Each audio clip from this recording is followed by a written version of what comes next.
যারা ইয়াতিম আছে, ইয়াতিমের ব্যাপারে আল্লাহ রাসূল সাল্লাল্লাহু আলাইহি ওয়াসাল্লাম বলেছেন, কোনো ইয়াতিমের মাথায় যদি কোনো মানুষ মাথায় হাত বুলায় দেয়, হাতের নিচে মাথা রাখে, মাথায় হাত রাখে, এই হাতের নিচে যতগুলো চুল পড়বে এই চুল পরিমাণ নেকি আল্লাহ পাক তার আমলনামায় দিয়ে দিবেন। সহিহ হাদিস।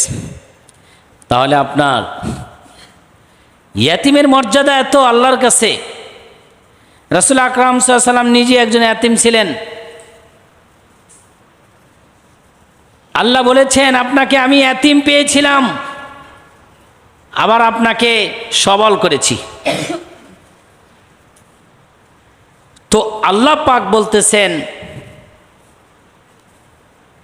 যে ওয়ালা ইয়াহুদ্দু ফাযালিকা আল্লাযী ইয়াদউল ইয়াতীম, যারা কিয়ামত দিবসকে মিথ্যা প্রতিপন্ন করে, যারা আখিরাতের শাস্তিকেও অস্বীকার করে, এরা ইয়াতীমদেরকে ধাক্কা দেয়। ফাযালিকা আল্লাযী ইয়াদউল ইয়াতীম, এরা ইয়াতীমদেরকে ধাক্কা দেয়। আর ইয়াতীমকে ধাক্কা দেওয়া এটা একটা গুনার কাজ, বড় গুনার কাজ।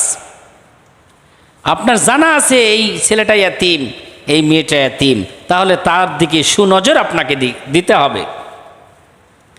আল্লাহ পাক কোরআনে বলেছেন, তোমরা যারা ইয়াতীম তাদের মাল ভক্ষণ করো না, তাদের মালামাল সব কিছু সযত্নে রাখো।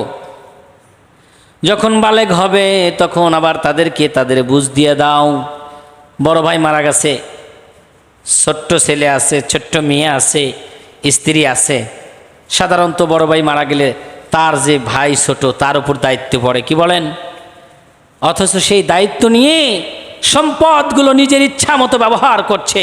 কিন্তু ইসলাম বলতে যে তাদের সম্পদ যথাযথভাবে তোমার ব্যবহার করতে হবে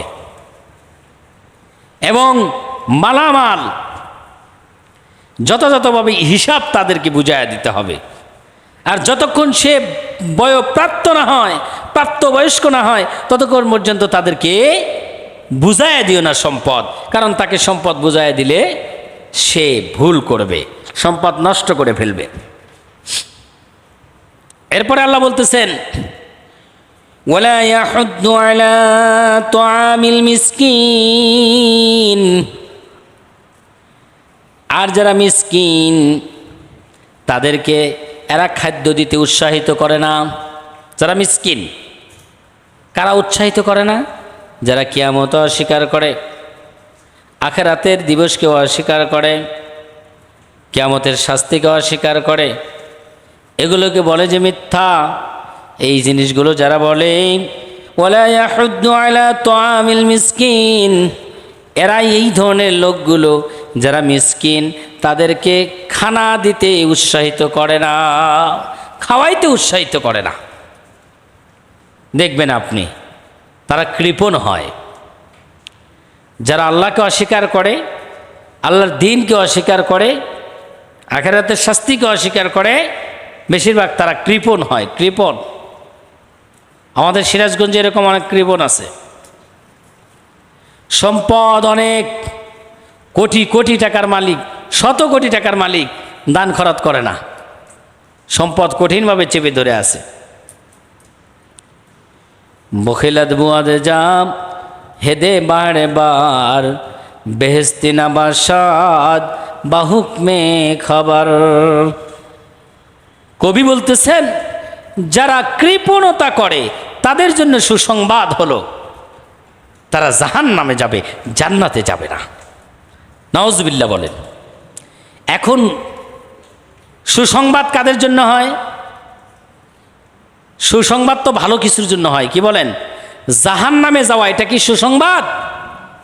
কিন্তু কবি বলতেছেন, বখিলাত বুয়াদ যা হেদে বারে বার, বেহেশতি না বাসাদ বাহুকমে খাবার।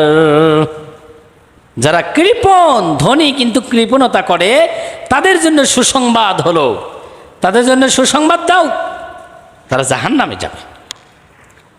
এর মানে তাকে তুচ্ছ তাচ্ছিল্য করা হচ্ছে যে তুমি ধনী, তোমার কাছে মাল আছে, সম্পদ আছে, কিন্তু তুমি দান করো না, এই দান না করার কারণে তোমাকে জাহান্নামে যেতে হবে। তুচ্ছ তাচ্ছিল্য করার জন্যই তাকে বলা হচ্ছে।